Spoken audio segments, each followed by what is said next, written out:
Good morning and welcome to Today in L.A. My name's Mike Amos and his name is... William James Rice Jr. Like, see, my hair hadn't dried yet. Before the show is over, my hair will be dry. Were you the last one to get the shower this morning? I got a little late start. Do you get the shower late behind those boys and girls? I usually am the first one, and I have to get up those boys and girls. Then you have to get up those boys and girls and pour them cereal. Is that right? And they don't like me, Mike. You're not popular when you say get up, get those feet out of the bed. Don't go back in that bed. Don't make me come back up here. Does that all sound familiar? It sure does. It sure does. I remember I had 3 of them. I had to get up every morning, and most of the time I was already gone. You were up. But we had fun. It was a lot of fun. Of course, it's a Tuesday as we get ready for a big Wednesday, and then we got a big Thursday, and then we got a big Friday, and then we've got the great and the best arts and crafts fair in the world. It's the Troy Fest from downtown Troy, and we're going to have as our guest this morning Miss Morgan Drinkard, the lady that makes everything work, and of course Rob, her husband, is the man that makes things work. Thank you to have people that make things work. You can't do this without people working very, very hard. There's no question about it. We appreciate them. You're right. There's not much you can do about rain or things like that, and you just have to make sure that you got everything ready for rain if it does rain. Contingency plan, right? Yeah, hopefully. You know, back in the day, who I associated working hard on the Jean Lake Arts Festival was Brother Chapman. Worked hard on it every year, and Betty Wagner. Oh yeah, I remember all of that. I mean, I'm sure there were a lot more people than that, but I know they always were right in the middle of it. I tell you, we miss her, and I know at Charles Henderson High School's got to miss her badly because she just ran everything over at Charles Henderson until she died, and she was a wonderful, wonderful person. And you know how we sponsor some, so we throw out some names every day about, hey, be kind to this guy. Well, Betty Wagner was a lady that could, you know, whatever she did it right, and she did it. She wanted to take care of her youngins. It sure is. We've got. Good morning.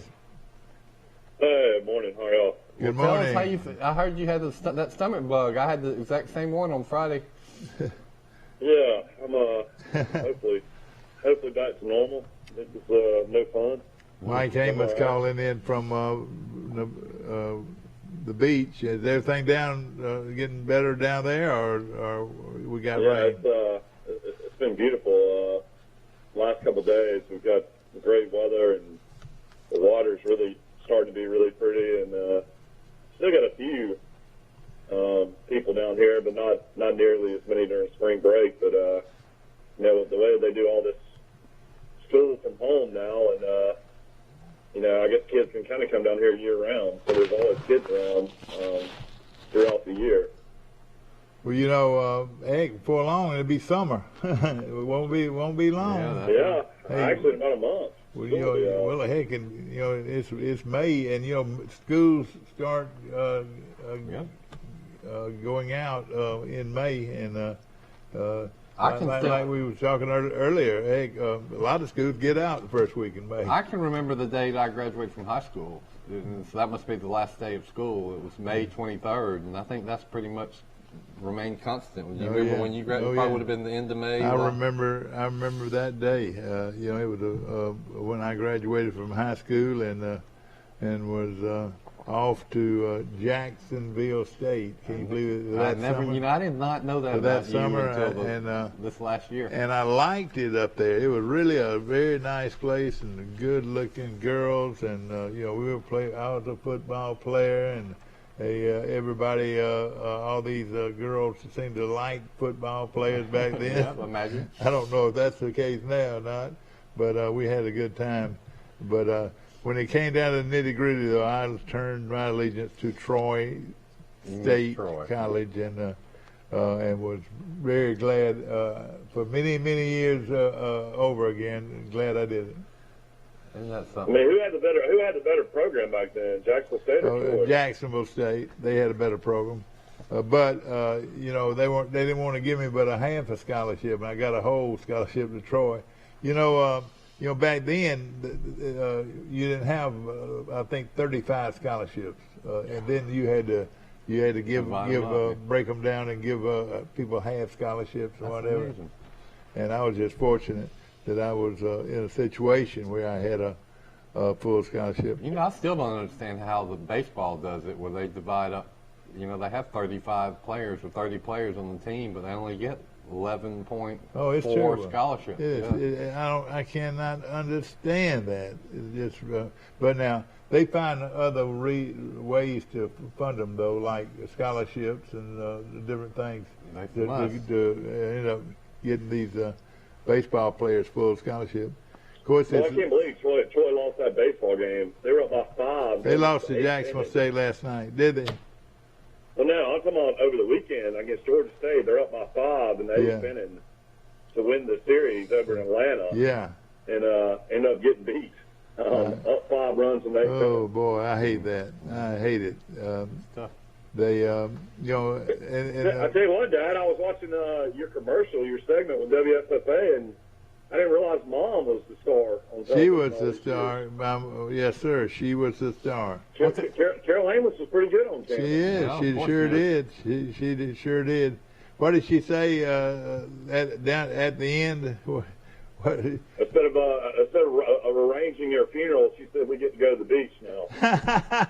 Great quote, yeah. Oh boy, somebody said she said that. I didn't know. How did they find out about y'all to do this story, or what? Well, they approached them because that was such a miracle case. Yeah, it was a situation that. Badger South has a relationship with WSFA apparently. Of course, yeah. And it was a commercial, just like any Baptist House commercial, I think, and it turned out pretty well. Well, when you talk about saving somebody's life, which we agree probably could have been the situation, no question. There's nothing bigger than that. There's no question about it. And I was just glad to be there, you know. And the procedure is a procedure that's relatively new to this area, and my doctor was just outstanding. And You ought to do something for him. Well, I am. It's called a thrombectomy. Yeah, that's right, and it's where you use the old dye method, maybe sort of like when they do a catheterization, whatever. Yeah. They go up through your groin, and then they go up to your heart, and then to your brain. And hey, when they got there, they said, "Whoop!" They just zapped it. You know when? And you know what? And you could see it on the equipment that they're using. That once they pull that zapper out. Yeah, I reckon you can call it a blood clot, whatever. You can put once they did that, you could see that the other arteries go into place. You know, just like it was no arteries, and then it was all arteries. Amazing. It was unusual. It makes you think you had to have that stroke sometime early in the morning for all that to be. Yeah, I would. In a situation like that, I had watched the basketball game for the national championship, and in my easy chair, and of course I know a lot of men do this. They fall asleep there, and that's what I did. And I don't know exactly what time that happened because it was.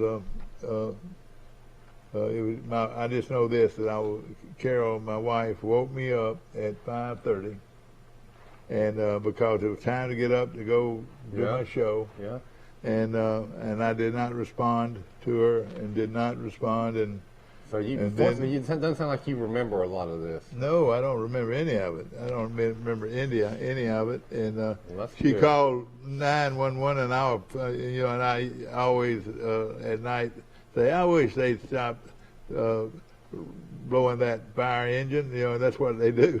And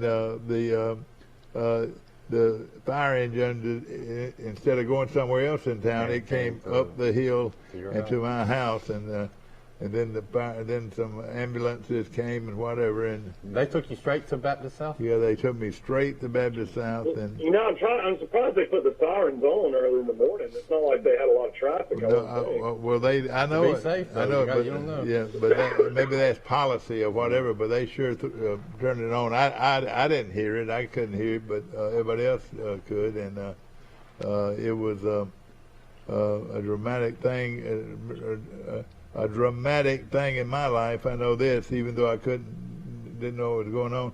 I could remember the roar of that siren going to Montgomery, and maybe a few turns to Montgomery. But other than that, It's all, and I'm glad you know. And I'm sure they probably had me on oxygen or something. Sedated, But I don't even know that. So, but when I got there, I think you were just knocked out.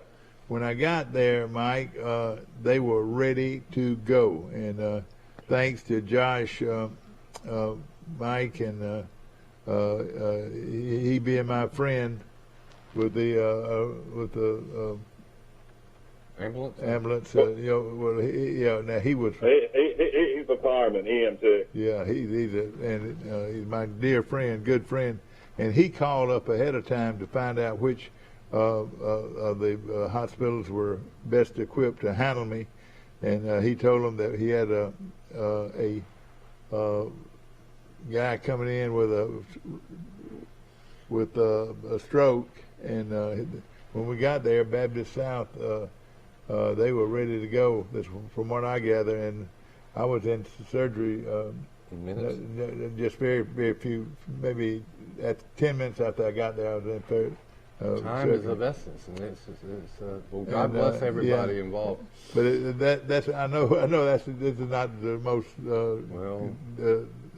There's lessons here that this might happen to somebody else. That's right, and they need to know what to do. And this young doctor, he's from India, and he did the surgery, and it was I think the surgery took 15 minutes. Amazing. Can you believe that? His name's Dr. Balasetti. Yeah, Balasetti, and boy, he's an outstanding young man, and he just went in there and it was all he did was he took that piece of equipment and went all the way to the brain with it, and fixed my brain and sent me up to intensive care, and now you know the rest of the story. You heard it from the horse's mouth. God gave you a second life, man. Why don't you try to do something with this life? And I think it's only this was only 2 weeks ago. Yeah, 2 weeks ago today. 2 weeks ago today. And you know what? You know what? The surgery was happening about right now. Did you know that, Mike? Yeah. Today, 2 weeks ago today, and it was happening. I was literally driving through a fog storm, going about 95 miles an hour, passing cars, trying to get to the hospital. Oh, I know it. You know that's the real miracle is I didn't die in a car wreck trying to get to Montgomery. You got to watch that too. Yeah, and we're just so thankful. And you're right. I've got a lot of things I got to do for the Lord before I go. My mom had a stroke, and then she later had this operation in her neck artery. It was real tense, and a great surgeon in Montgomery did that operation, and Mom came out of it fine, and we were so relieved. And it turns out the surgeon was a big Oklahoma football fan. He's originally from Oklahoma. Dad found out. Dad's doctor right there. Dad found out about this, and that's when Uncle Bobby was still the athletic director of athletic facilities at the University of Alabama. Well, it turns out that Oklahoma was playing Alabama in a football game. Y'all remember the game that was played in Jacksonville? Well, the president. Alabama played out there in Oklahoma one time, and then Oklahoma came to Tuscaloosa. Well, Dad got 2 tickets and a suite for through Uncle Bobby for this doctor, and so and then this doctor went and took his father and on Dad and Uncle Bobby's dime to thank him for that emergency surgery. Yeah, that was something. But we got charter boat captain Mike and Sugar Happy just pulled through Grayton on Depinac Street, going out and do a fishing charter this morning on Grayton Beach. oh yeah, We could just get a bunch of sponsors. All this fishing charters, about 12 boats to go out every day. We can just do that every day. I can just talk about them as they go down the parade of Grayton heading to the beach. and of course, Mike explained that only people that have been going through that for years can use that facility. Isn't that right? Well, you have a bunch of charters to go out, fishing charters. They go out 4 hours in the morning, 4 hours in the afternoon, and there's about 12 boat captains that are able to go out actually on the beach. It's a lot of fun, though, to see them come back in and all the fish they catch. How do they launch those boats from the beach? They have four-wheel drive trucks, and they have a guy down there that kind of guides them into the water with their trailers. Yeah. And then he'll jump in and drive the truck back at target. It's pretty neat to watch. But Now, they're not huge boats. They're all around 21 feet boats. and they have a certain width there that they can use. Isn't that right? Probably. Yeah. They find a certain area that's level to back the boats in. Mm-hmm. But the weather right now, the waters are perfect. So I'm sure they're trying to make up for lost time from last week in the rain every day. Well, I bet they couldn't have these charters, 7 or 8 months ago. So, yeah. I don't know. It seems like Florida's been wide open for a year now. The way it's been going. Hey, I think Florida opened back up in late May. I think that's when it kind of started going again. If I was a betting man, and y'all know I'm not a betting man, but if I was, I would say that your governor of Florida, DeSantis, I bet right now that 3-4 years from now, he'll be the president of the United States, is my prediction. Yeah, Ron DeSantis is pretty popular down here, I will say. He's kept a lot of people working, and all the restaurants and bars are doing record-setting numbers of business. It seems like everybody in the country is trying to come to Florida on vacation. What amazes me is that Disney World has been open for about 7 or 8 months now. And Disneyland has been closed the whole time. I mean, the exact same theme parks, but just different states. It's just weird. Yeah. Yeah, we were talking about Disney World the other day. I think my girls are going to be, one's going to be 5 about ready, in late aren't August. One's going to be 5 in late August. One's going to be 4 in October. We're thinking about maybe finally doing Disney World. We've been doing the same thing, and I've heard all the arguments, and most people tell me just delay it as long as you can.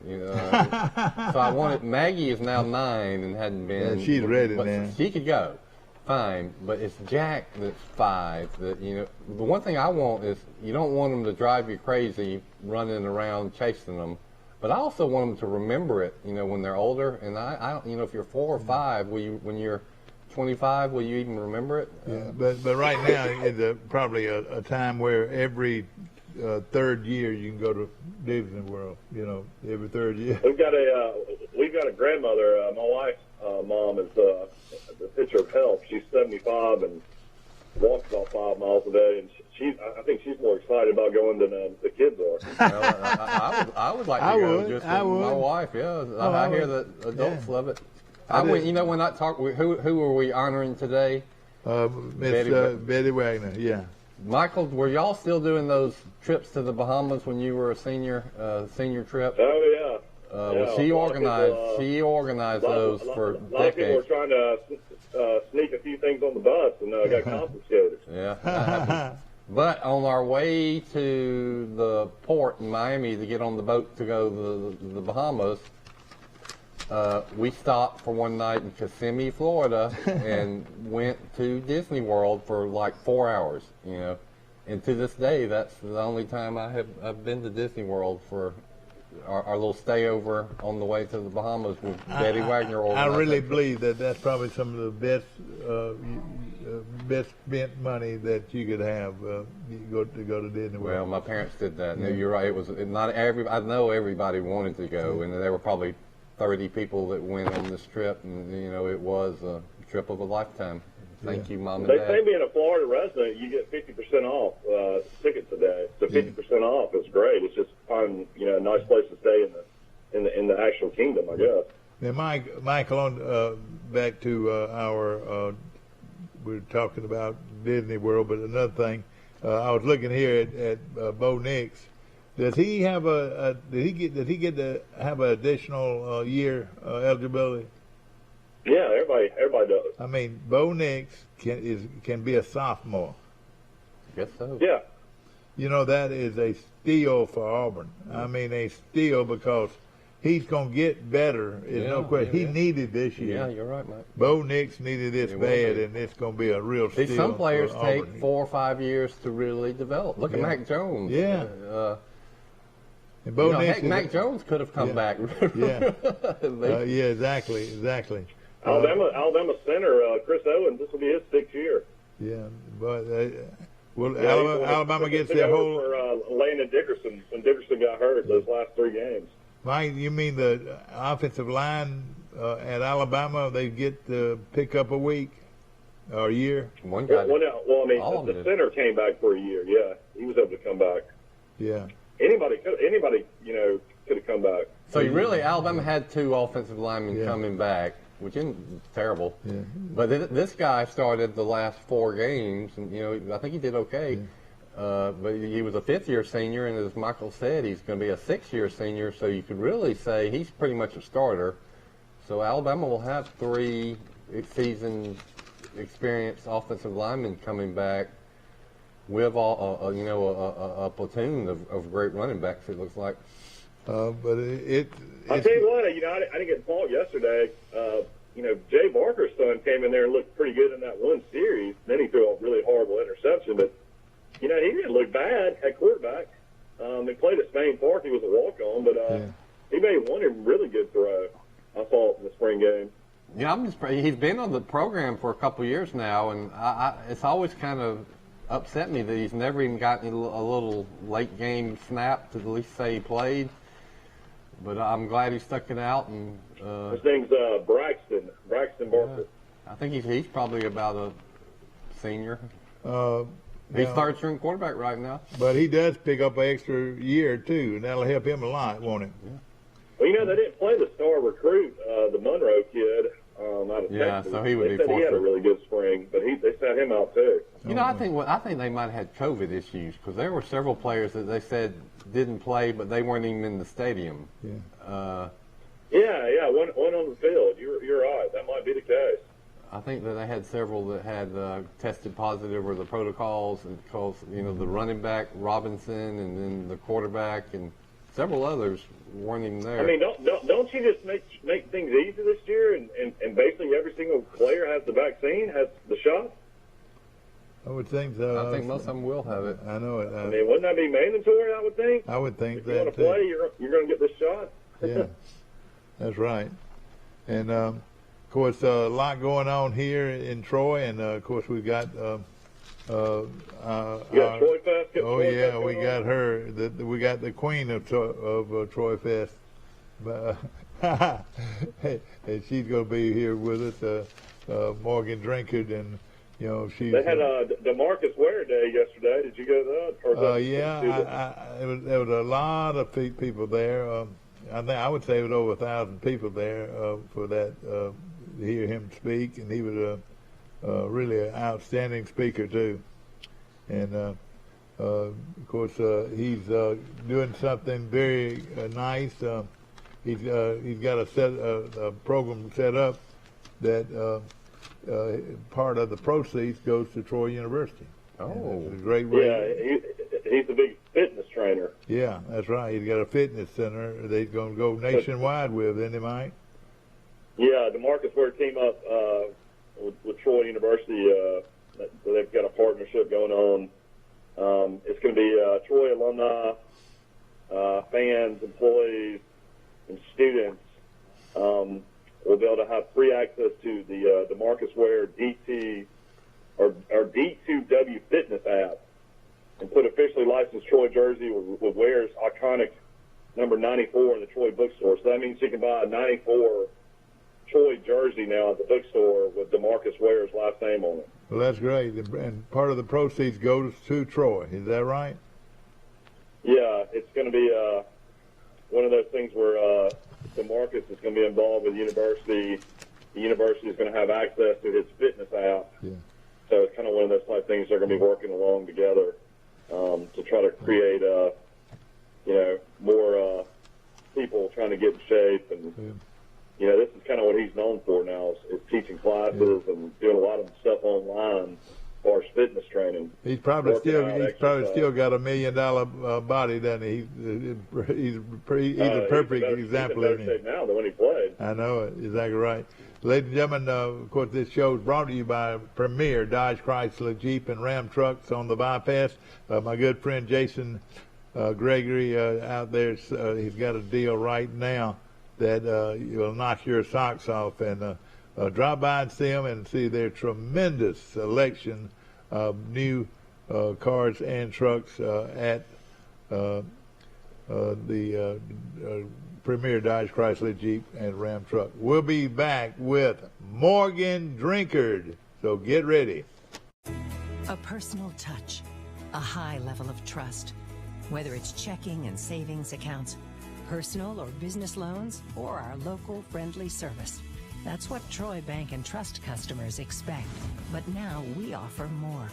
Free identity theft protection for our new and existing customers, protecting your family's time, money, and good name from identity theft. Because protecting your identity is now a big part of our identity. This is my chart from Southeast Health. And you're going to want to make it yours. Not because it's free, but because it's priceless. Because with my chart, you can schedule appointments online with your provider. You can email your provider and get answers. Have a virtual visit.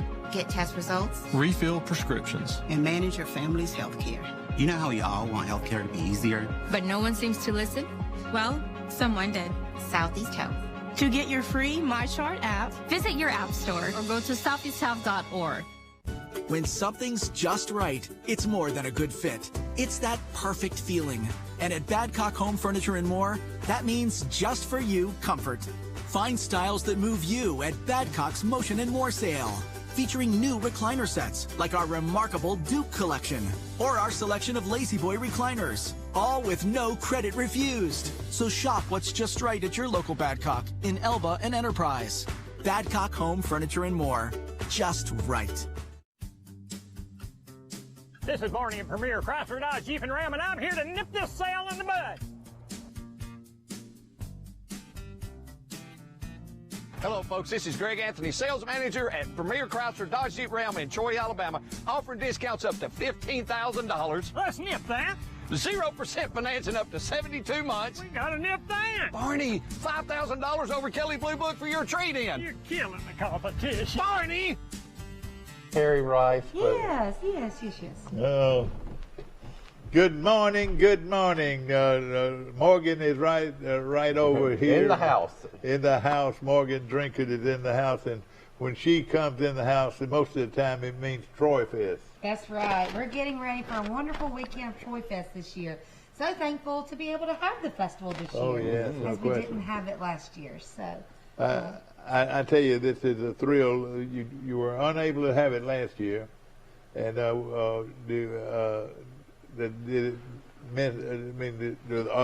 lot of the same people that were here last year are here again this year. Yes, we have about 78 artists that have confirmed coming to this year's festival. These artists have been traveling the festival show circuit for many years. Many of them have been coming to Troy for a long time, and they really missed last year. And so this is their livelihood. This is what they enjoy doing. And so they're so thankful that they're going to have this opportunity to travel to Troy this weekend. So we want everyone to come and support them, enjoy it, but bring your checkbook. Well, that's right. And of course, you're going to be as big as it ever has been. You've got a lot of vendors, don't you? Yes, we have a lot of great artists. We have, like I said, about 78 artists that have confirmed right now. We have artists from Louisiana, Michigan, North Carolina, South Florida, Boca Raton, a great variety of pottery and jewelry and painting and some decorative and functional craft, and we really think there's something for everyone. So we're excited. And for kids, it's always wonderful, isn't it? Yeah, we have. We think the festival atmosphere is always just enjoyable for families. It's a great activity, and our committee and team has met with many different people. We believe that you can come to Troy Fest in a safe way. It's an outdoor venue. You can take a little personal responsibility with, watching and being mindful of contact and gathering and things like that. But for the most part, we believe that, particularly for those that are fully vaccinated or wear masks, that they can come in a safe way. I'll tell you one study I read that is getting some attention. It needs to get more. A study in Ireland and the UK said that of 1,000 cases of confirmed infection, they have done a study that shows that only one of those will occur outside. So only one of 1,000 he cases. He does a lot of research on that. So I mean, in other words, it's virtually impossible for you to get the virus at an outdoor event. So that should make people feel more confident going. Those are the remarks of one researcher, Bill Rice Jr. Yeah. But that said, if you're vaccinated, if you want to wear a mask, wear a mask too. Yeah. Well, that's what we said. We think between the Alabama State Tourism Department is encouraging people to gather responsibly, gather safely, and take it all in responsibly. I think might be part of their campaign. And many of these artists take contactless forms of payment, credit card or Venmo, PayPal type things. And so we just really think that this is an opportunity for our community to gather in a safe way. And we have made a couple of changes, so we won't have the kids corner this year. That was one area that would be particularly challenging for us to kind of follow all the protocols, and there's a lot of contact with kids activities, and also community corner, which was a large tent where a lot of nonprofit organizations could pass out flyers. There's a lot of contact in that. And but the Johnson Center for the Arts is going to have the student art exhibit on display, and then also in the studio across the street from the Johnson Center, there are some large sculptures that are very kid friendly. They have lights and bells and whistles and very engaging for children to look at. So that might be a good activity to take your children to if you come to Troy Fest. And then some great entertainment. So Saturday we'll have some people on the entertainment stage. Sunday as well, and lots of food vendors. Yeah, exactly. Lots of food vendors And the food coming. is wonderful too. It is great. Now, go ahead and show the T-shirt. Yeah, so our T-shirt this year, this is actually our first time to show the T-shirt live or on the printed T-shirt itself. It's hard because this is a green screen. This is a green T-shirt, but maybe I can hold it in front of me. Yeah, but this art design was created by Caroline Renfro. So each year we have a contest. For let me see it one more time. Yeah, it's hard to come up on the screen, like I said. That's right. The green is not good for television. Green does not work on TV. No, but trust me, it looks really It looks good in person. It's a beautiful color green. But each year, so every aspect of Troy Fest is trying to celebrate the arts and incorporate different types of art experiences. And so one of the things we've always done. That is the green. Yeah. But it is going to look beautiful. Art contest among middle school students. And so this year Caroline Renfro won that award. Those are judged blindly and through a panel, and they narrow it down and pick one. And so they presented Caroline with a little award at school. She's a student at Pike Liberal Arts, and so that's our T-shirt this year. And people love collecting the annual Troy Fest T-shirt. It's kind of a collector's item. I see it. I might see 2014 around my house. I mean, we bought them for years, but they hold up real well. They do, and they're just kind of a keepsake of so many people. I think we really realized this last year when we were unable to have the festival. I don't think we knew how much we missed it until we didn't have it. And so I think our community is looking forward to this kind of seasonal activity that many people, you know, particularly on Facebook and things, we see many friends meeting together, you know, traveling from Laverne, Elba, outside of Troy, and meeting at Troy Fest, and it's really a great time for. It goes to show you, especially many of you people that have just moved into Troy. I haven't been in here very long.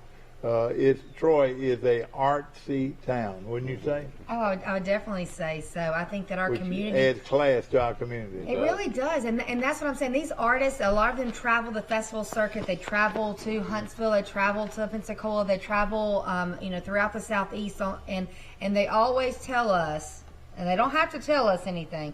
They tell us that we're the friendliest festival, that we treat the artists the best, and that our community really does support them. And that's what, you know, I learned a long time ago with working at the Johnson Center for the Arts is, you know, we can look at art, we can be exposed to art, but when we support the arts, we purchase the arts. Yeah, exactly. We purchase the arts. So, and we know that hasn't been a problem in your household. I know it.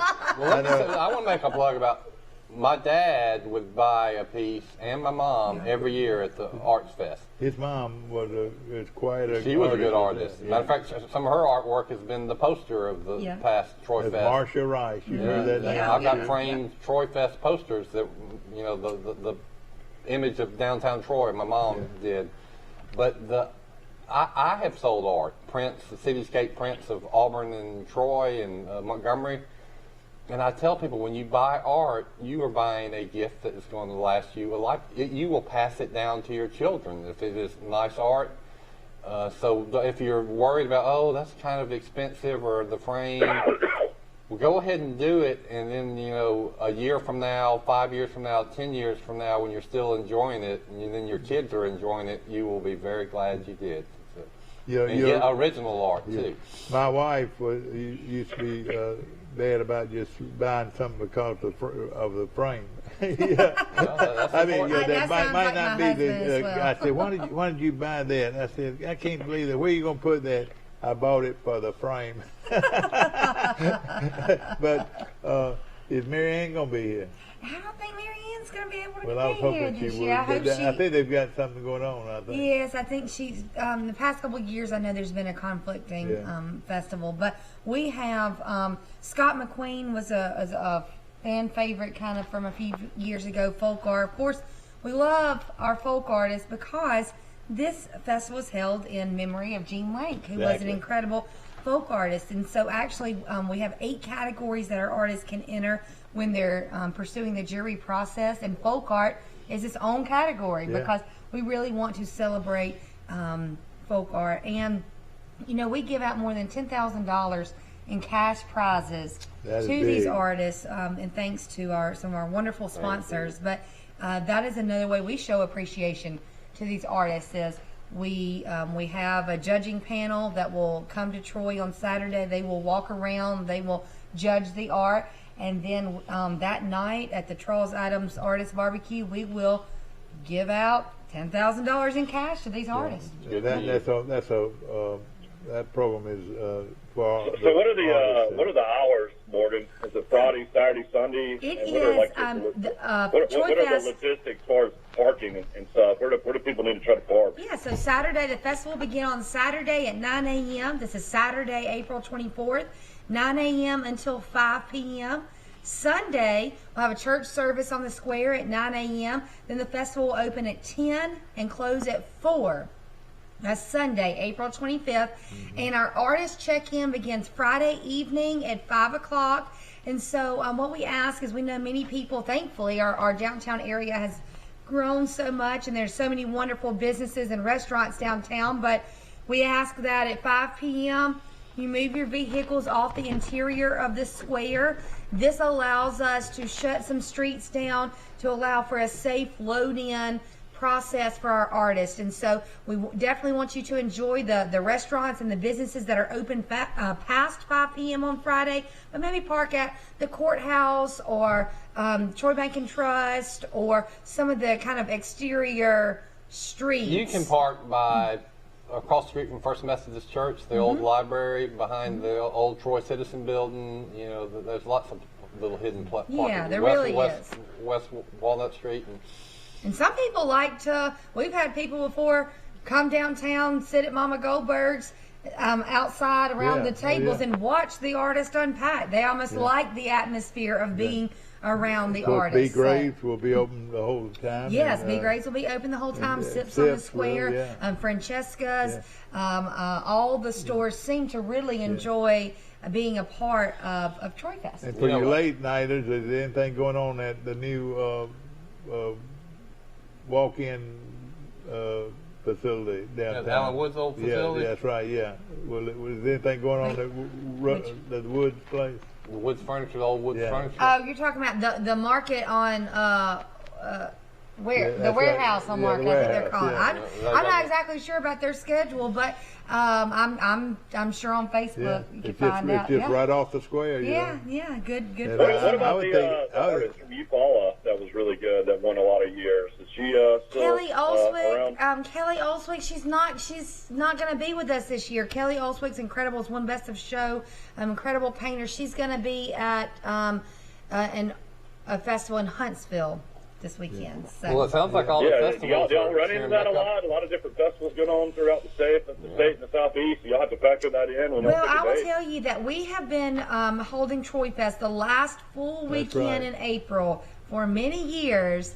And with the past year of COVID and cancellations and date changes, we saw a lot of festivals that were normally held in maybe February, March. They still weren't comfortable having those festivals that early in the year, so they pushed back into April and May. And so we are seeing some kind of overlap, but that's part of the game. And some artists just like. Well, we have some artists that will come every other year on purpose. They do that. They travel that circuit, and they just like the variety, and they know their customers, and they kind of follow a pattern that they think is good. I've done it. The circuit is. I have sold prints of historic Montgomery and historic Auburn, Ian Stewart's paintings that I knocked off my mom's idea for a cityscape painting. And I have been to lots of arts and crafts festivals, including Troy Fest, and it is a lot of work for these vendors to come in and set. And my little booth was easy, but some of these people have really elaborate booths, and it takes them a lot of time to set up. And I admire all the work and time they put into it. So it's like you say, if you can support these artists. One thing, there's great artwork, but then just all the work they're putting into it. It's a really good. How long does it?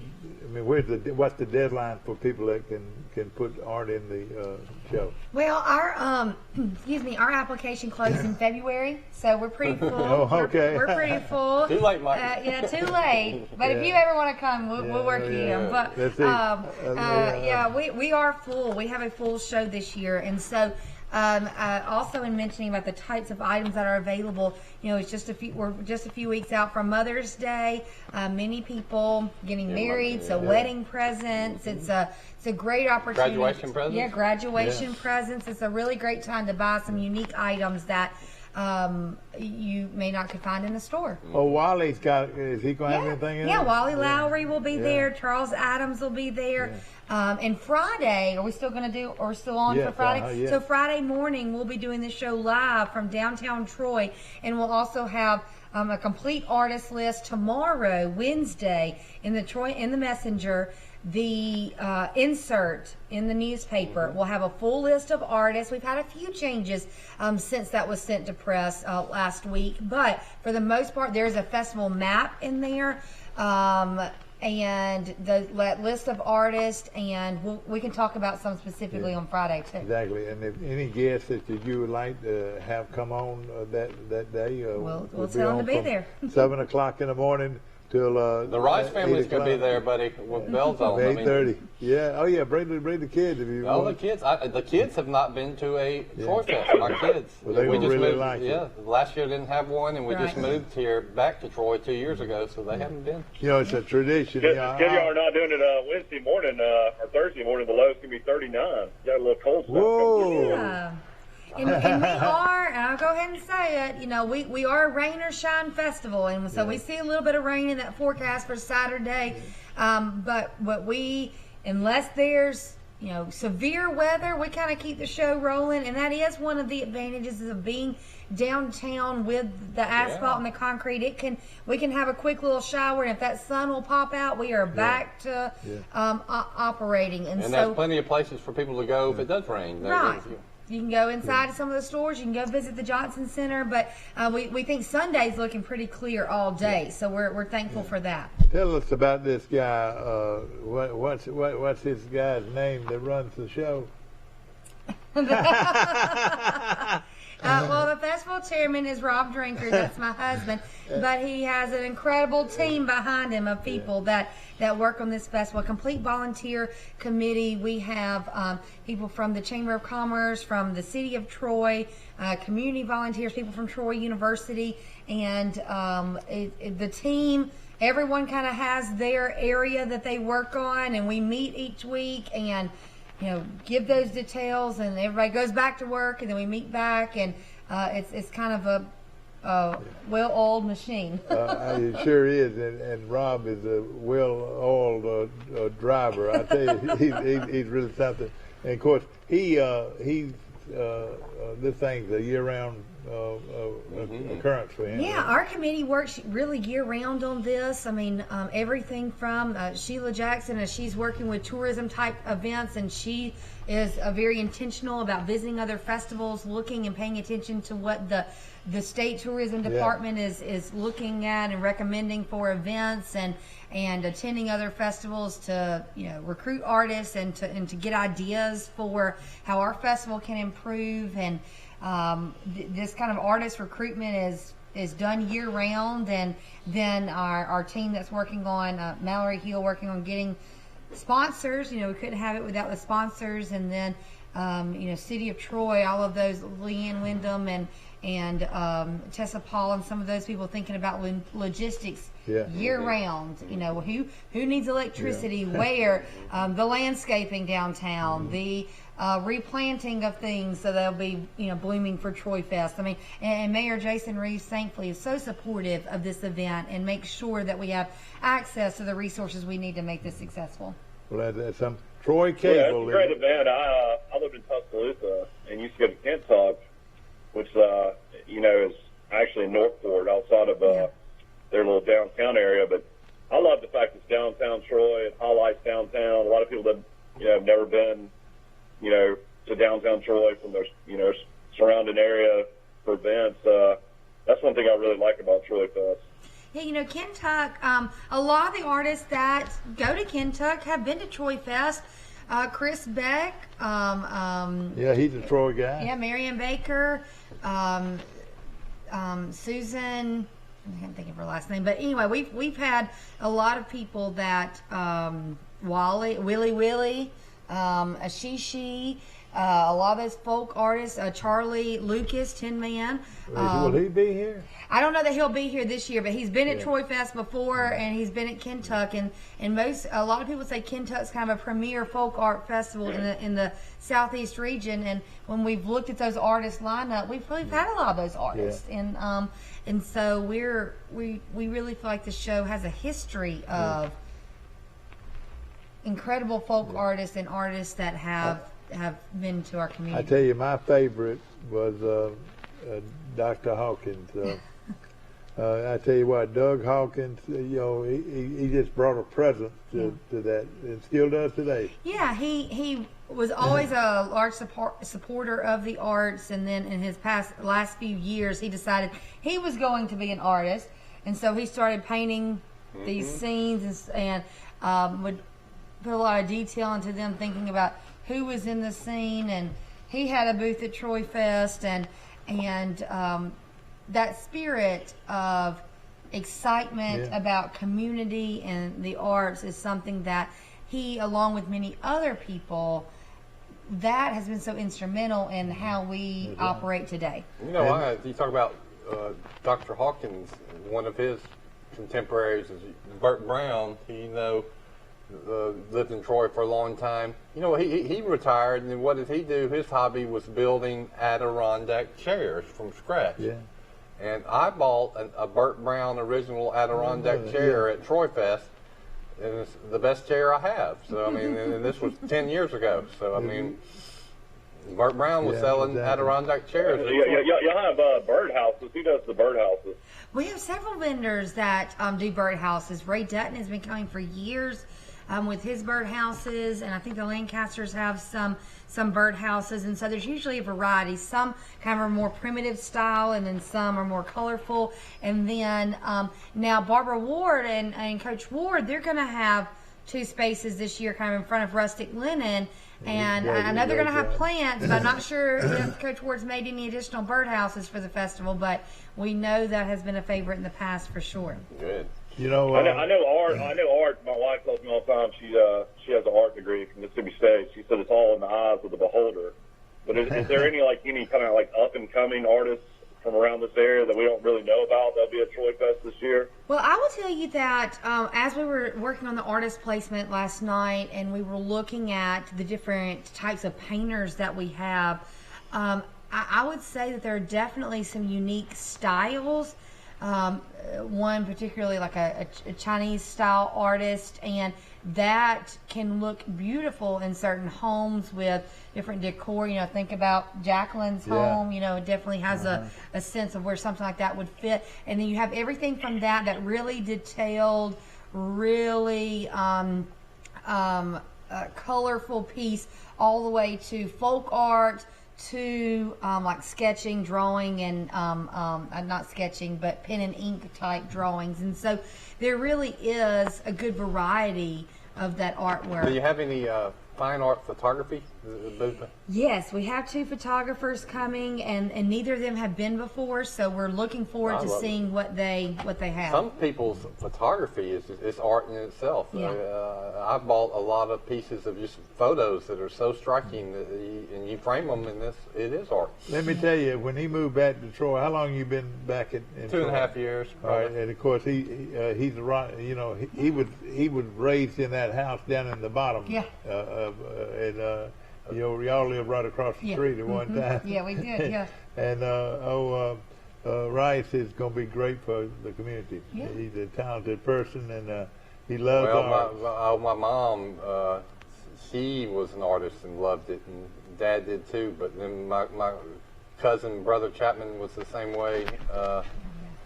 But anything you do to support the arts is time well spent and money well spent. And you know that Chapman family has been involved with the arts quite a bit. When I started at the Johnson Center for the Arts, Brother Chapman was on the board of directors, and Marcia had a lot of people have Marcia Rice. She was involved in the Arts Council when they decided, 1, let's save that post office, and 2, let's create a studio that you can use, young kids can use for any different. They didn't make it happen, but they kind of had the idea, and then other people came, and thank goodness, look at all the great use we've got out of that facility. You know, I wish I could use that facility across from the post office to have a bop party there sometime. Well, you should have one. You know, it's got that good slick floor. Remember we did one when I was there. We did. You had what's the big band? That's right. Your friend. You have them in the summer. Fabulous Shade. Fabulous Shade. Yeah. The Shade. Yeah, we had one. We had a Shade. Sure. You came. Yeah, I'm sure I did. And we had Shades. Only problem is he didn't know how to dance. Oh. Yeah, I left the radio this morning. I was listening. They were listening to John Mike. They were listening to a song, and they said something about the foxtrot, and they said they didn't really know what the foxtrot looked like. And I thought, I know some people that know what the foxtrot looks like. Yeah, the old PC Bob. Everybody. Another person. So Morgan, are you still working for Troy University as well? Yes. I teach at Troy University in the journalism department. She's a professor. And I enjoy my students, and I will enjoy. This is our last full week of classes for the semester, so you're right. Isn't that I enjoy so that. Tell us about COVID. What's your experience been as far as being a teacher? Have you had to do a lot of Zoom, a lot of online stuff, or was the majority of the kids in the classroom? How did it work? Well, it depended. And each semester looks different from kind of last spring. We did a lot of Microsoft Teams teaching, a lot of dividing into pods. So therefore, if I teach in a classroom that has a capacity of 30 students and I have 30 students in the class, I can have 15 students in that class at a time. So you divide them, pod A, pod B. So pod A meets on Monday, pod B is on Teams. So we are teaching to a live class while also teaching to a computer. And then on Wednesday it flips, and then on Friday, there may be bring in the other pod or do everyone virtual. And so it's... Y'all had a good plan, didn't you? It evolved. It's always been about safety, but it's been really interesting from the teaching position to see what this past year has presented for many of these different students. I have students, international students, who kind of fled home before everything broke. They, particularly from China, they, said, come home. And so they went to China, not realizing how long this was going to last, that they weren't going to be able to get back. I have students from Indonesia and other countries where they've not been home in over a year. They want to go home. They can't go home. And then I have students from Iceland. I have students from Europe. And it has looked very different in their home countries. You almost feel responsible for them. Yeah. Right. Well, I had a student yesterday give a speech. She's on the soccer team. She's from Iceland. And she was giving a speech, and she gave it as if it was a toast at her best friend's wedding. And her best friend was a fellow soccer player from England. And in the toast, she shared about she never really thought that she would get so close to her teammates so quickly, because she's always played a lot of travel ball, league ball in Iceland, and just as kind of a sport.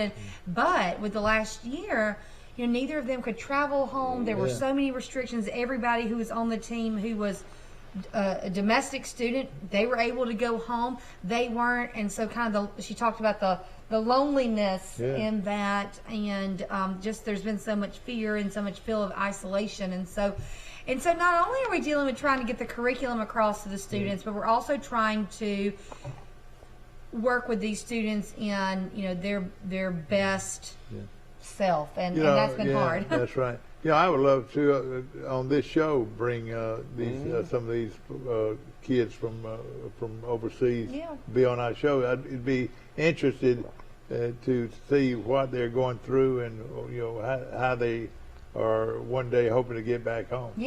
It's hard to travel. You cannot, literally, I think you cannot go to a lot of countries, or if you do go, you got to quarantine for X number of days or weeks. It's hard. As a professor, you were having to.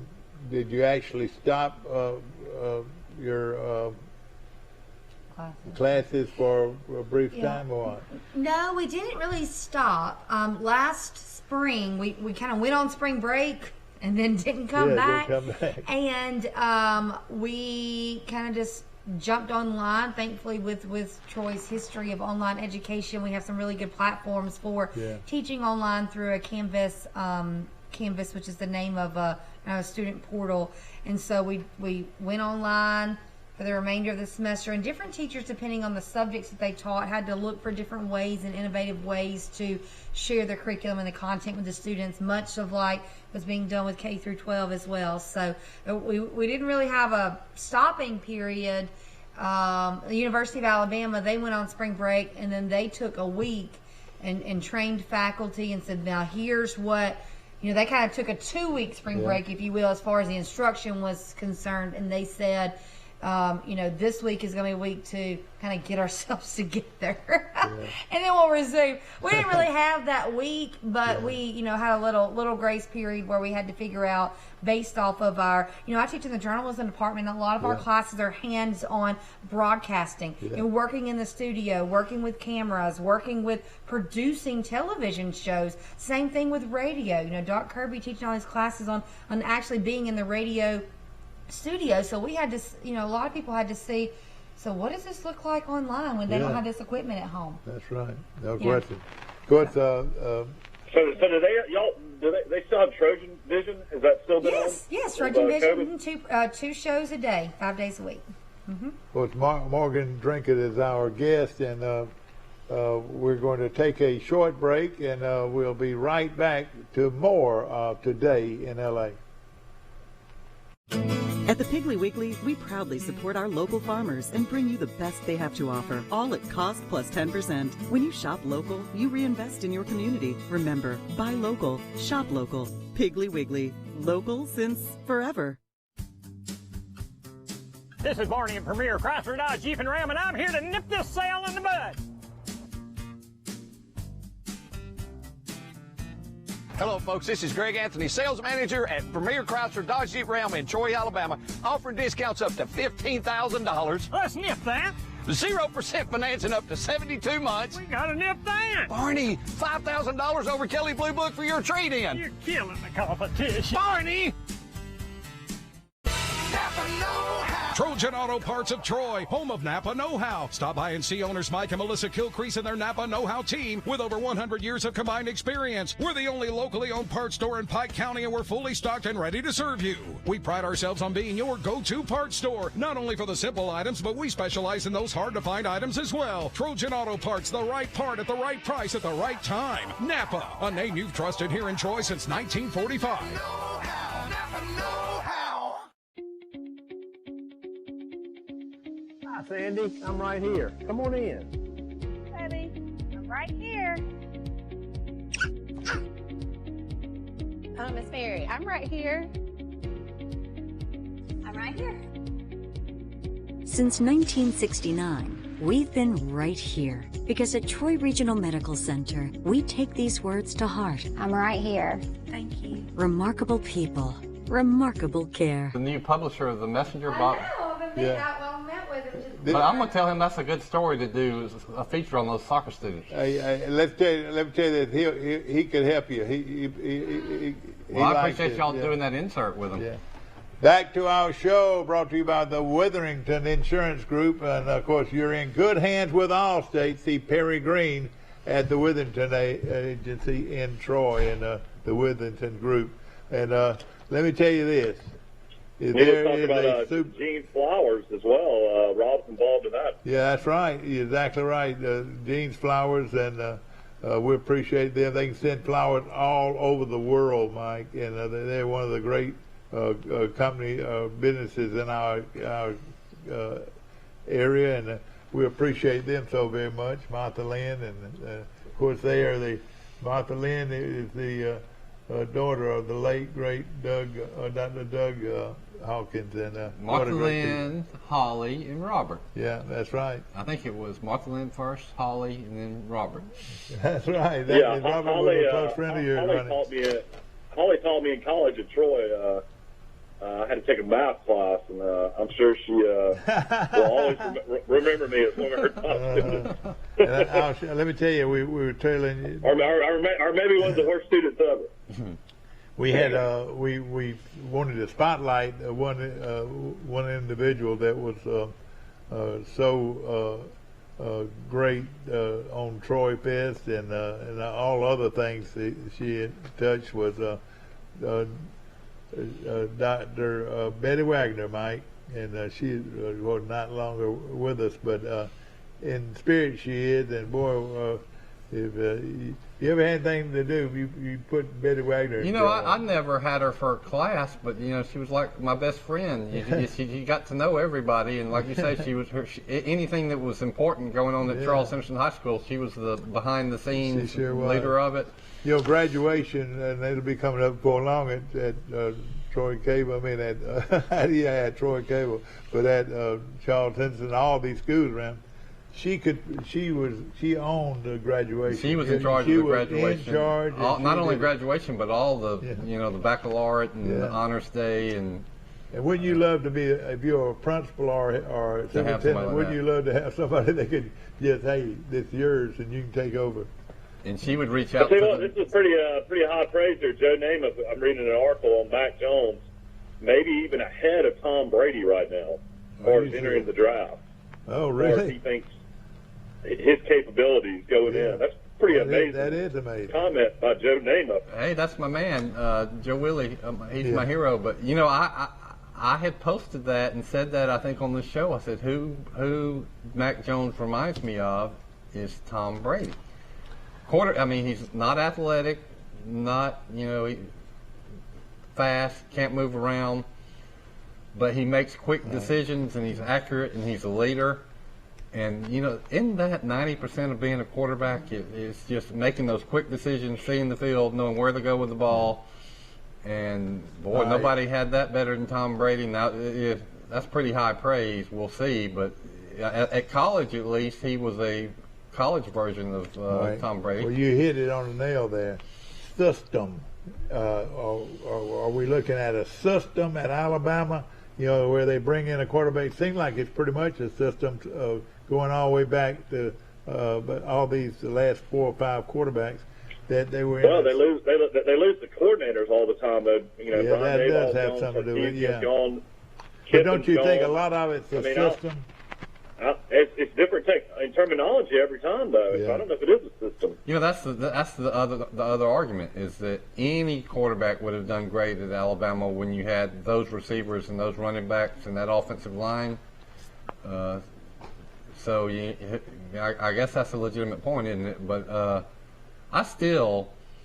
when I was sold on Mac Jones, I watched him in mop-up duty for Tua, and when he came in, he did well. And then, Tua got hurt, and you said, oh, the sky's going to fall. And then Mac Jones comes in and goes into Auburn against a great Auburn team, never really started at a big game before, and he throws for about 370 yards, and Alabama has it. Now, he made 2 terrible throws, but he also made a lot of big throws. And I said, that guy's got it. Yeah. I mean, he took some hits in that game and just didn't seem to faze him. I think he's got that it quality. Of course, it's Troy Fest. It's coming up this weekend, and then you can go in about at 9 o'clock in the morning, and you can stop by Burt Drugs and get some coffee and maybe an egg sandwich if you want it, a ham and egg sandwich, or eggs and grits, or whatever. Go in early and eat it at Burt Drugs on the square in downtown Troy. And Burt Drugs still giving the vaccine? They were giving the vaccine out for a while. I don't know if they're still doing it or not. I'm working on the feature story for Troy Cable on Burt Drugs. Yeah. Becoming the thing. Michael, a couple of things I want you to look at in all your research, you and Rice both, but we've got some other things. We've got some military things like Russia and like China. Yeah, China, and like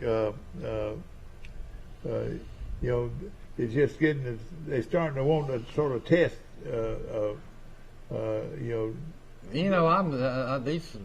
I'm leery of these people that start wanting to poke these bears in the nose. I say leave them alone.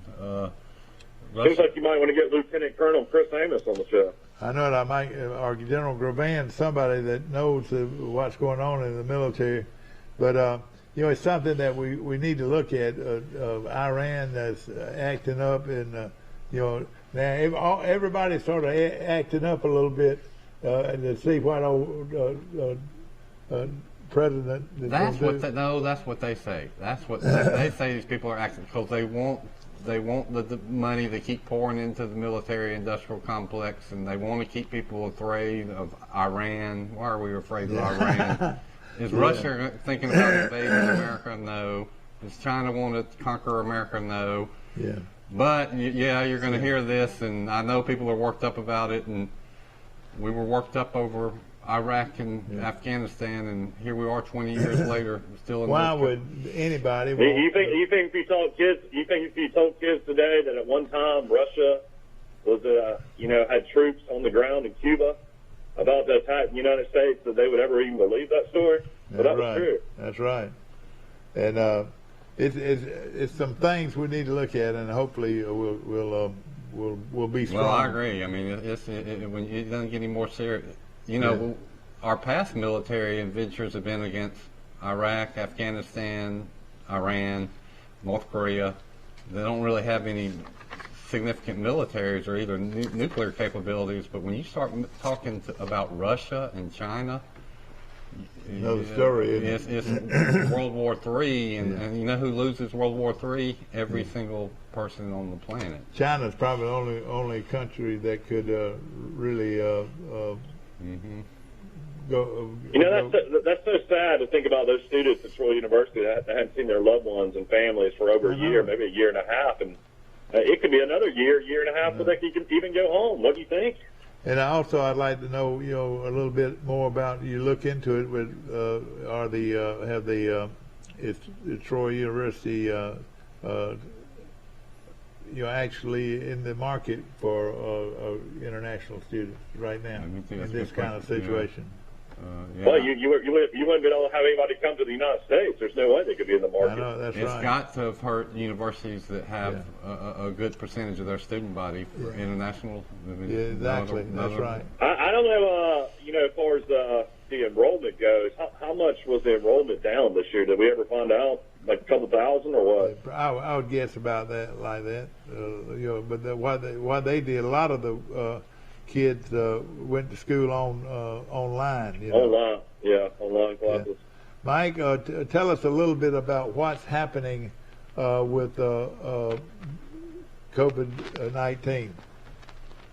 Do you have any kind of? Do they even give that record out anymore? I mean, have we stopped looking at that? I had looked at the numbers. I can find it. I was looking at the spring Alabama football game. There's players that created buzz. Some little-known players. This is from the coaching staff and some of the players. Sophomore outside linebacker Chris Brazwell. He was the #1 weak side linebacker coming out as a recruit. He had a really good spring. And this guy was incredible making catches. He's named Aggie Hall. He's a recruit, 6'3", wide receiver out of Florida. Had 4 catches for 72 yards. Was he a signee? Yeah, he's a signee that graduated early. Came in January and already. Isn't that something? Played great in the spring. We're talking about a kid that's Cameron Latou's a big, strong tight end out of I want to say he's from out west somewhere, and he had a great spring. Him and Jahil Billingsley. Yeah, he used to be an outside. He was a linebacker for his first year or two at Alabama.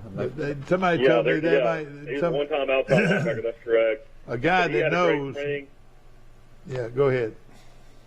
And then Jalen Moody, this guy played a lot last year as a backup. He's a senior linebacker. He's going to start next to Chris Harris. He's a South Carolina native, had 9 tackles in the spring game. And then this guy, I looked the part. I was telling Dad, I mean, it's just amazing what a college weight room can do to a kid. But the Rolladale Williams kid out of Hueytown, who's a phenomenal running back in high school, set all kinds of records. But he had a great spring. And it's probably Alabama's second-string running back behind Brian Robinson right now. And who's the other guy? He seems like a clone. I can't tell the difference between those two. Yeah, number 21, the kid out of Texas is a really good player too. They're both kind of the 5'10" mold you like, and but they both, run the ball good. But they also had a lot of yards receiving out of the backfield. Neither one of those guys played a lot last year, but when they did play, they sparked and showed some. Well, how many do you think will sign off this Alabama team? Will be drafted? Yeah. 10. Well, they think at least 5 will go first round. They think almost for sure, and then probably will have at least 8, maybe in the first 3 rounds, and then probably 2 or 3 more. So they think around 11 guys. It says here in the advertiser, 10 boom or bust NFL draft prospects. So you're saying how many? I'm going to say Alabama has. I'm saying 5 in the first round. Yeah, but 10 overall maybe. If Alabama gets 6, it will be a record. I think 5 is the record for one team. Miami did it, so they could tie that record. But if they get 6, that would be an all-time record for one school producing first round. And this. It could happen. There's 9 players on Alabama's team that some draft gurus have picked as first-round picks. 9. Now, all 9 of these won't go in the first round, but they're potential first rounds.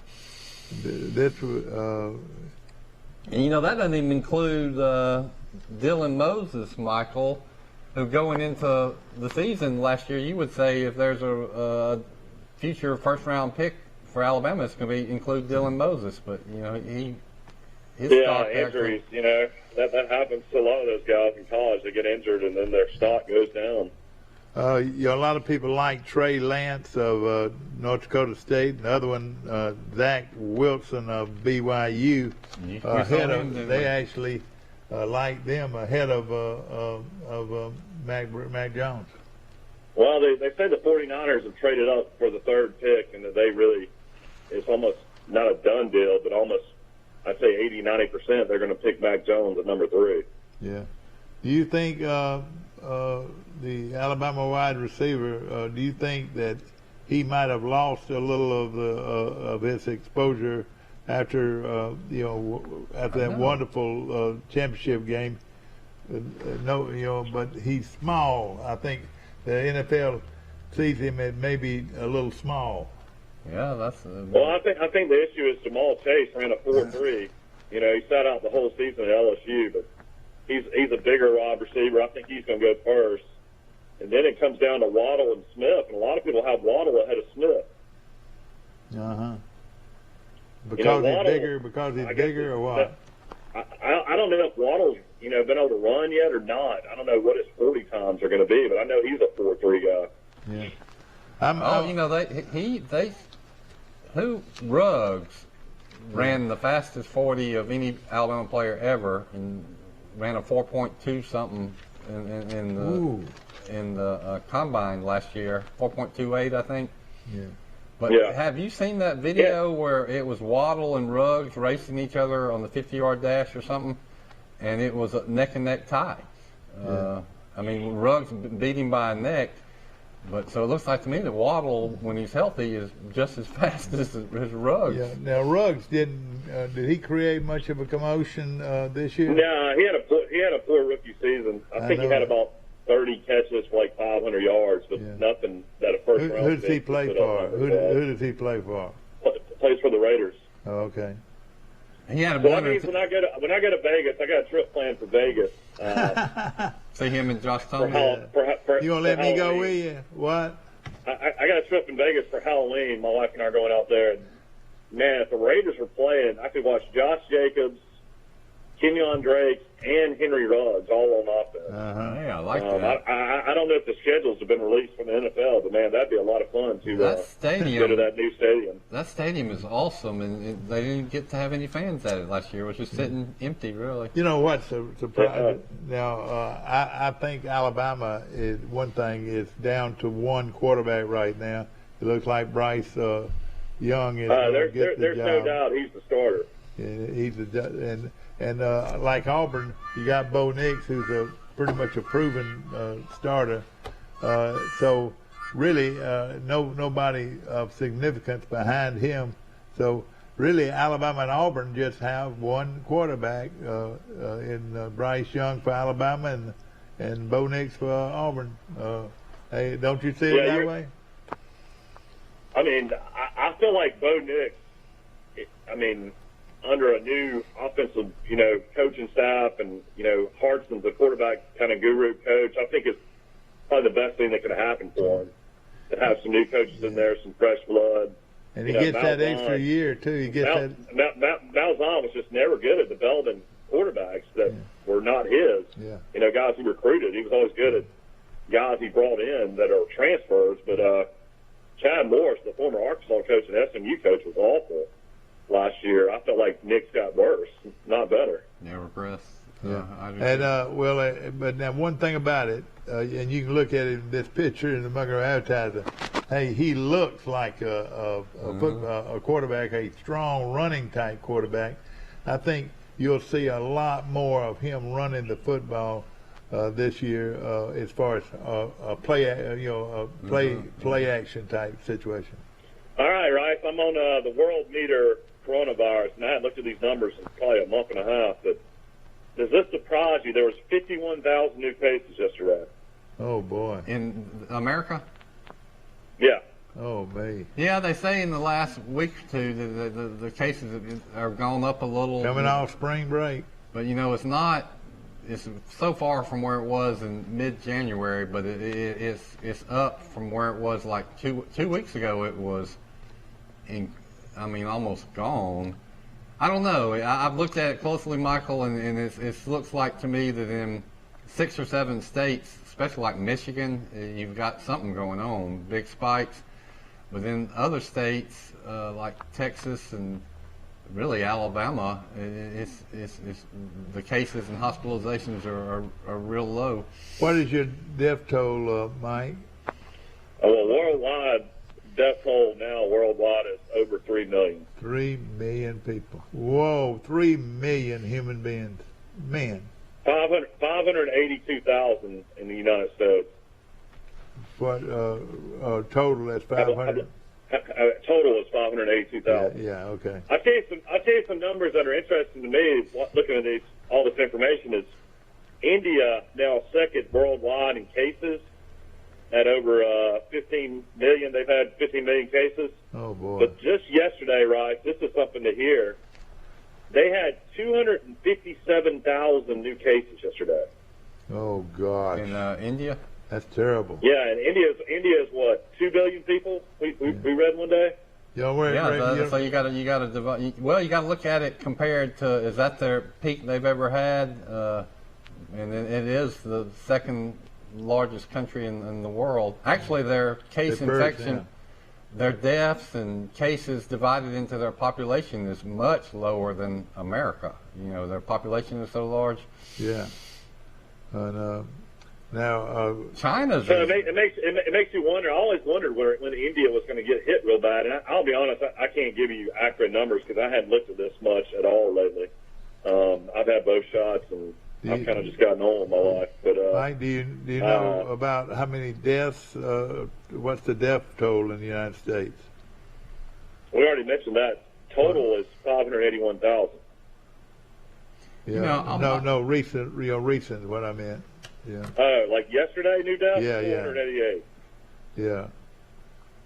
Yeah, yesterday. Alabama's been going. It was under 200 cases a day for a lot of days, and then it spiked back up to 400, and then it's back to like 280 the last time I checked.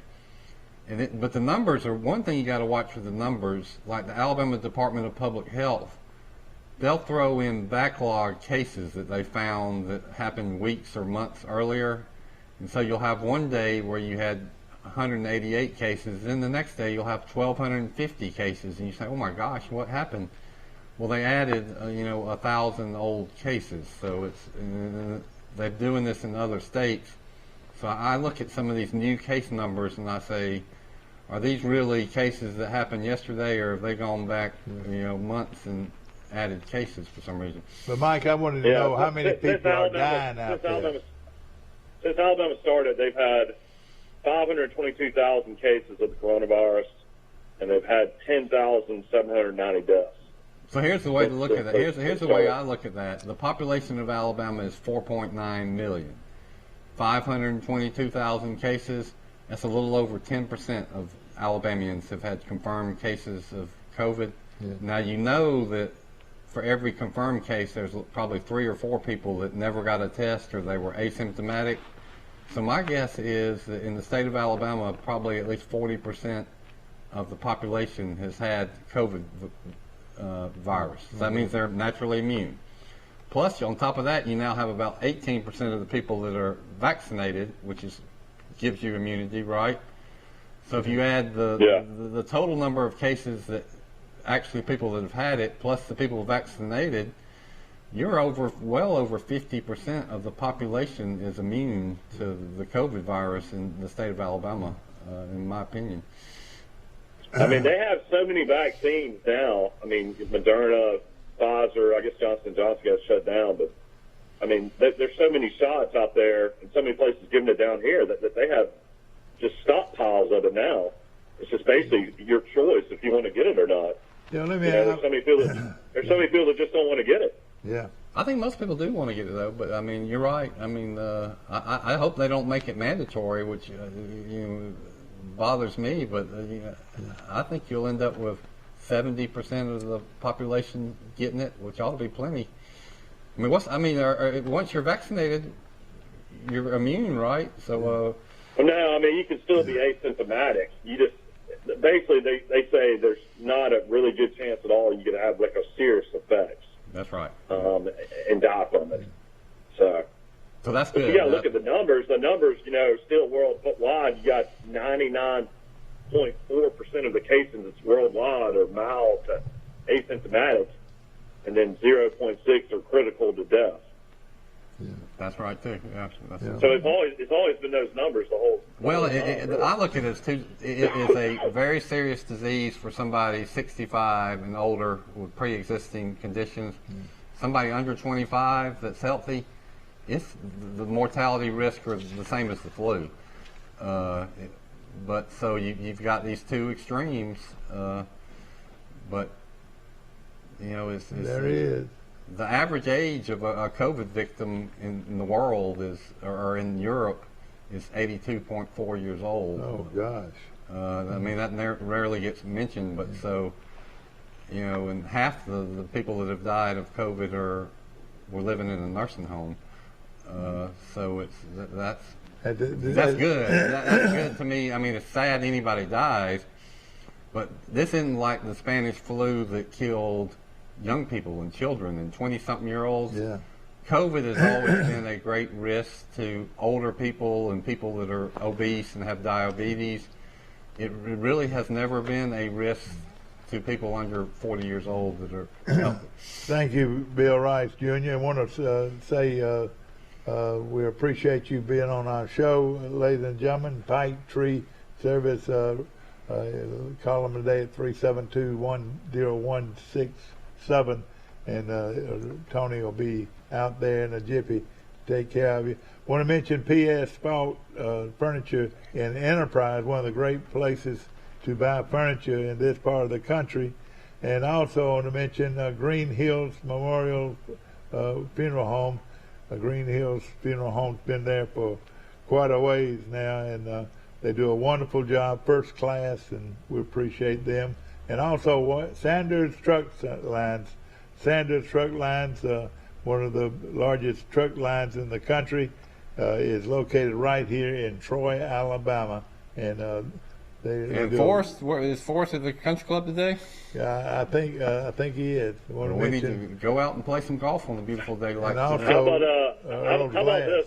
Troy and Jacksonville State will play for the 146th time in baseball tonight. How many, do you have a one loss on that? Looks like they played 146 times. Overall, Troy is 85-60 against Jacksonville State, and Troy they're 44-29. In Jacksonville, they're 36-29. Neutral site, they're 5-2. Interesting here, Ryan Petty's a freshman transferred from Florida State, will get the nod for Troy tonight on the mound for a second consecutive midweek contest after starting last week against UAB. He pitched really well against UAB. Yeah. But Troy is 16-18, 4-8 in the Sun Belt. They're really having a really rough year.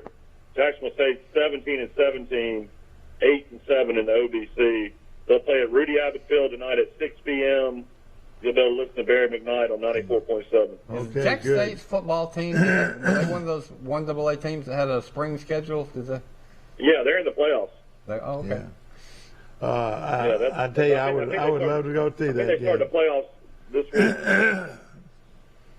Sorry about that. They played one or two games in the fall, though, didn't they? I mean, so they did both. Yeah, they went 3-1. Their only loss was to Florida State. Trojan Auto Parts is one of our outstanding groups that support our show, and we appreciate them very much, as do the Max Federal Credit Union. They are great people and located on the bypass right here in Troy. And Premier Dodge, Chrysler, Jeep, and Ram trucks are located on the bypass, and they're dealing like nobody's dealing. They'll beat anybody's price, and I'm talking about anybody's. First Citizen Bank of Luverne.